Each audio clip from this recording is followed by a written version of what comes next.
No, well, then I think maybe these things do play into each other a little bit.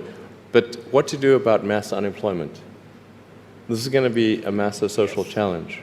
And I think ultimately we will have to have some kind of universal basic income. I don't think we're going to have a choice. Universal basic income. I think it's going to be necessary. There will be fewer and fewer jobs that a robot cannot do better.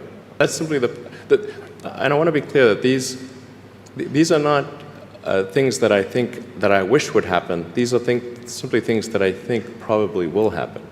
And if my assessment is correct and they probably will happen, then we need to say, what are we going to do about it?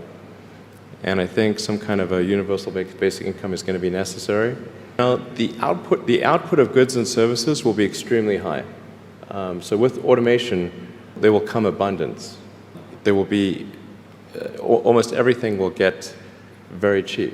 So I think I think we'll just end up doing a universal basic income. It's going to be necessary. The harder challenge, much harder challenge, is how do people then have meaning? Like a lot of people, they derive their meaning from their employment.